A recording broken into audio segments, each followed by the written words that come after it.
Yo, I was reading this part of the Quran and I'm telling you,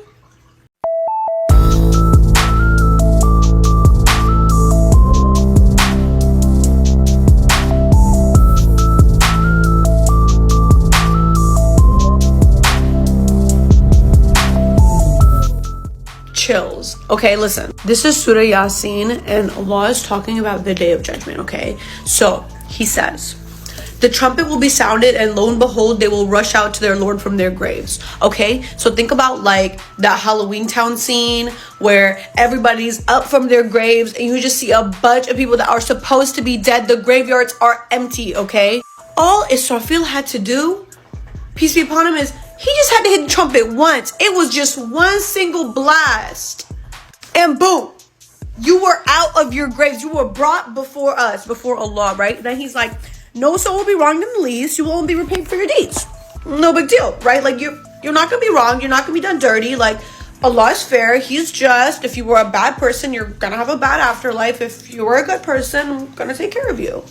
And he's like, the people of paradise are happily occupied. They're and their spouses seated on couches with shade. Literally, they can have whatever they want. Anything they ask for. Have whatever they want. Then this is where it gets a little dark. Okay. He goes, but step aside today, you guilty ones. Oh my God. I started getting scared. He said, children of Adam, did I not command you not to serve Satan? For he was your sworn enemy. Didn't I tell you? He said, I told you to serve me. This is the straight path, Mustaqim. Okay, he said, he has led great numbers of you astray. Did you not use your reason? The brain I gave you, the free will I gave you, did you not use it? I started getting scared. This is the fire I warned you against. Like, he's like, bro, I sent you down book after book after book. Your book was the Quran. He's talking about the last like generations of people after Prophet Muhammad, peace be upon him. He's saying, bro, I sent you the Quran and you ignored it. There's all these volumes of Ibn Kathir and all these tasfirs, all these hadiths and stuff, and you ignored it.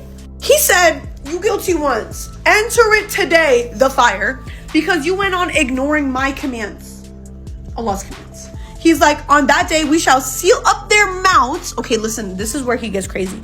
We shall seal up their mouths, but their hands will speak to us. And their feet bear witness to everything they have done.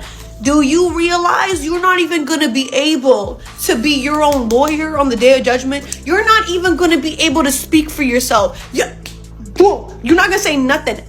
This is gone. You can't even try to explain for yourself. Because guess what? Your hands are going to be like, oh yeah, when I was 16, I did this, blah, blah, blah, blah, blah, this and that. Oh, this hand was used to steal, blah, blah, blah, blah, blah. And the feet, you know what the feet are gonna, oh yeah, I walked into that club and I walked towards a drink of alcohol and I was standing by the bar for like a good 30 minutes from what I remember.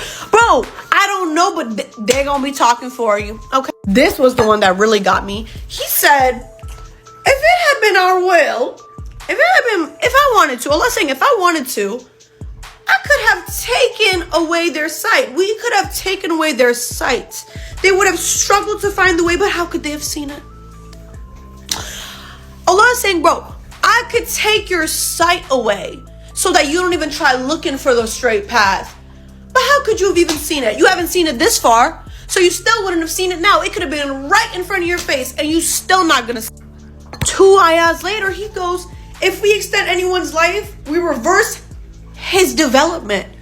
Do they not use their reason? Bro, do you know what that means? He said, even if I extended your life, even if I gave you a chance to do better, to do more, to get more good sense, even if I did that, do you not realize that we just reverse your development? You start here as a baby that needs to be fed, clothed, everything. You can't even live on your own. You're a freaking baby, okay? You're gonna go through life, die. Guess what? It's a circle of life, okay? You're going to become old and senile. You're going to become just a baby again. It's Benjamin buttoning yourself, okay? You are going to need to be clothed, fed, everything. You're not going to be able to do anything alone. You come back, you reverse your development. You going back to being a baby. You going back to all that. Like, bro, He said, do they not use their reason? Do you not use your brain, bro? In this surah, Allah keeps asking. He said, use your brain. Use your reason. I gave you the signs. I gave you this. I gave you this. Let me chill. This surah gave me chills because I was like, yeah, it's really that easy. Use your reason. Like, bro, you don't need to become some kind of Quran scholar. You don't need to do Quran study with an imam or something. Okay, just go pick up the Quran, because look, the Quran literally tells us. This is only a reminder and a plain Quran. Allah tells us this is a very simple Quran. Even the tafsir says, it is clear and self-explanatory to the one who ponders and comprehends its meaning. Self-explanatory. Okay, it's very, very clear stuff. You don't need to do all of the above to understand the Quran. Just go pick up the Quran. Open your heart and read it. Understand it. Okay, I'm telling you, people always ask me, how did you get closer to Islam? I read the Quran.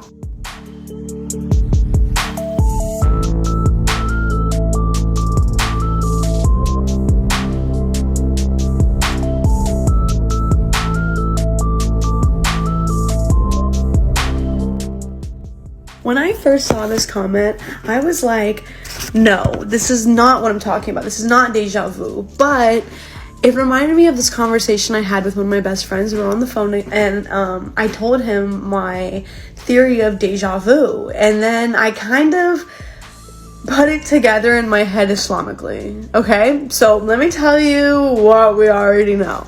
Because what do we know about the feeling of deja vu? The feeling of deja vu feels like, oh my God, I've been here before. It's feeling like, oh my God, I was wearing the same outfit. Oh my God, I was talking to this camera. Oh my God, I saw these flowers next to me. Oh my God, like I literally feel like I was in this kitchen and it was dark outside. Like that's what deja vu feels like. Deja vu feels like we've been here before. So that's why I'm like, no, our dreams, we weren't there before. It can't be deja vu. So then I was thinking, it's the multiple realities theory that I have with that combines the expansion of the universe and predestination with our free will. So we know that in Islam we have free will, right? So they say the truth is from your Lord, so whoever wills, let him believe in, whoever wills, let him disbelieve. And in another part, surely this is a reminder, so let whoever wills take the right way to their Lord. So we all pretty much know that in Islam, free will is a whole thing, okay? But we also know that indeed, we have created everything perfectly preordained. So Allah has already predestined everything. He already knows everything that's going to happen. Because remember, Allah exists out of time. And if you want to visualize how he exists out of time, it's the same way that we exist out of 2D because we're in 3D. So this guy here, he can't move out of this page into the 3D world. He can only move up. And he can only move out, X and Y axis. We're on a Z axis. We can do 3D, forward and back. This guy can't. Allah can do every single dimension, beyond the 4th dimension, beyond the 5th dimension, beyond any dimension. He created the dimensions, right? So Allah, he is the same way we're beyond being stuck on a piece of paper and only moving forward, like only moving left, right, up, down. It's the same way Allah is beyond everything. And at the same time, we also know we built the universe with great might. Allah did. And we are certainly expanding it. Allah is expanding it. So you're probably gonna wonder, like, how does the expansion of the universe have to do with free will, have to do with predestination? And that's how I'm gonna explain that that's what deja vu is. Like when we're talking about space-time, it means like, think about it. You can't meet up with somebody and see them without a time. You can't meet up with somebody at a certain time without knowing where in space, like where. So you literally cannot be in the same place as somebody if you're not there at the same time, and if you're not there in the same place. Happen without each other. Space is time and time is space. Okay, so let me explain why.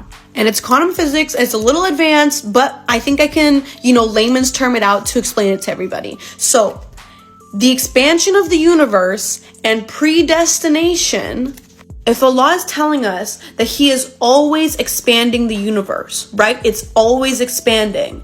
That's space-time, right? So that would, in my eyes, it would mean that means it's because it's making more space for the different timelines. Because remember, he already wrote everything. He already knows what we're gonna do. And so to understand the free will of that is because think about it like a virtual video game or whatever, like those Netflix games where it's like, oh, you have these options, what's your next one? And then it moves you to a next reality. Like if you chose B, it would show you the next screen for B, and if you chose A, it would show you the next screen for A, and they're two different screens. So everything is Allah already knows all the possible choices you have and all the outcomes to those possible choices. So those are our different timelines that he's creating in space while he's forever expanding space. Okay, this is a quantum theory, this is a quantum physics theory. Okay, so now to visualize, I want you to think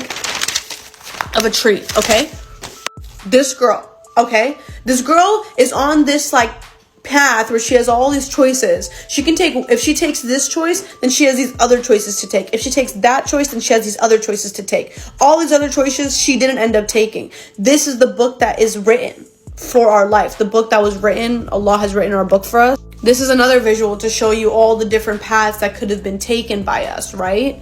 So basically, every path we already had, remember that girl thing? Every path we ever had, it's already been written down by Allah. He already knows every path we could have possibly had. And so we ended up taking this path, and then we ended up taking this path, and then we ended up taking this path. So that's our book. That's what our life book says what we did, all these choices that we made, even though there was all these other choices. So what I think deja vu is we passed and intersected a choice we were, an event that we were gonna get to at some point anyway.